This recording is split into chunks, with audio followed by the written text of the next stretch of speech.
Welcome back to Back Course, where we go back into history. In today's episode, we'll be talking about the 35th president, John F. Kennedy.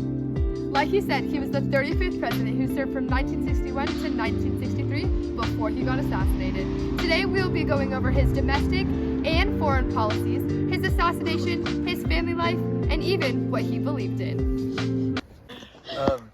JFK narrowly defeated Richard Nixon in the 1960 presidential election. He was a Democrat that served Massachusetts on both houses of Congress prior to his election. House of Representatives from 1947 to 1953, Senate from 1953 to 1960. His humor, charm, youthful to his father's money and contacts helped him in his campaign. Well-known Kennedy family. He built himself off of ask not what your country can do for you, but what you can do for your country. JFK's life. Now, he was a great man. He had 3 kids, JFK Jr., Patrick Kennedy, and Caroline. His parents were Rose Fitzgerald Kennedy and Joseph P. Kennedy Sr., and his father was a very, very successful businessman, and they lived in Brookline, Massachusetts. He played a lot of different sports growing up, and he also went to boarding schools and eventually ended up even going to Harvard.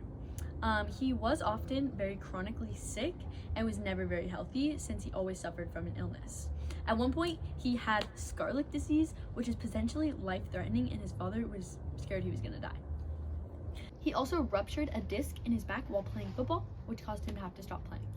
He had 4 brothers and 5 sisters, and he ended up marrying Jackie, his wife, and his brother Robert was actually assassinated in 1968. So JFK adopted a policy of containment during the Cold War tensions, implemented flexible response strategy, and in this they relied on conventional arms to achieve limited goals. He expanded the U.S. Special Operations Forces, forces that could act unconventionally in many different conflicts. So he ordered a massive buildup of U.S. nuclear arsenal, increased military spending in new weapon systems, resolution of the Cuban Missile Crisis, invasion of the Bay of Pigs, and the escalation of the Vietnam War. So overall, his policies were effective in de-escalating world problems. He was able to calmly solve the Cuban Missile Crisis, even though the invasion of the Bay of Pigs failed, and he kept the U.S. out of nuclear warfare.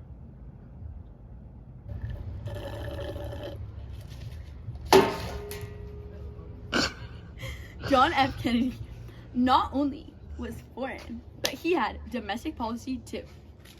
He was the one who led the way in exploring space, created the Peace Corps, and dealt with racial discrimination.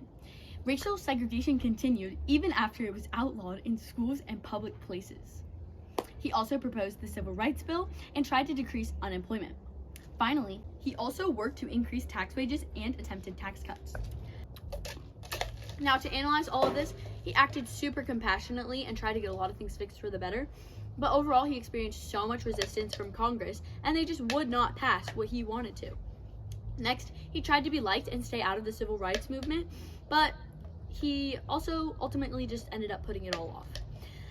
And overall, he had really great ideas, but very few of them were actually able to be put in place during his presidency since he was assassinated and received a lot of pushback from the public and even Congress.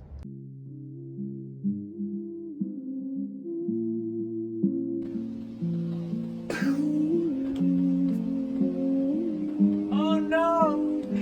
Oh no! Oh no! Oh no!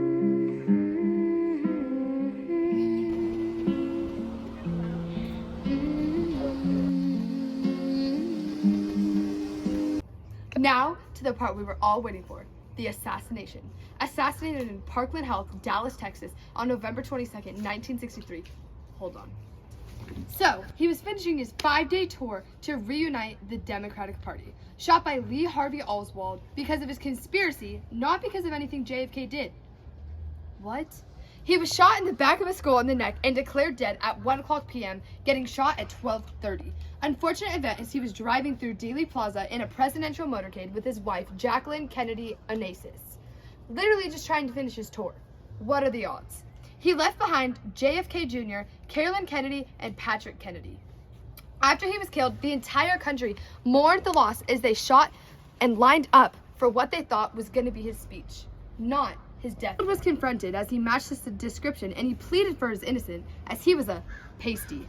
Jack Ruby killed Oswald before justice could be done, and they didn't have to find out, or never did, if he was for sure the one who killed him. JFK was taken back in an Air Force aircraft later that day alongside his wife, still in bloody clothes all over her from the assassination with Johnson. Johnson feared this was the plan to bring the U.S. down. Millions mourned the loss that day as they took him back with his funeral in Washington and laid to rest in the rotunda at the U.S. Capitol. The world around him, Johnson ordered Warren Commission to find the cause and make sure the root of the assassination was not to take down the U.S. Decided it was all conspiracies, and therefore JFK was never the reason for his assassination, he was just the victim. Many theories yet not clearly decided what really was the matter. Johnson took office after to settle America out of the state of despair and mourning they were in. Abby, I used your toothbrush to clean my shoes. Drip check. Funny. It's not a Big Mac. It's a cheeseburger. What? You're worse than Oswald. What are we supposed to do? Welcome back to back.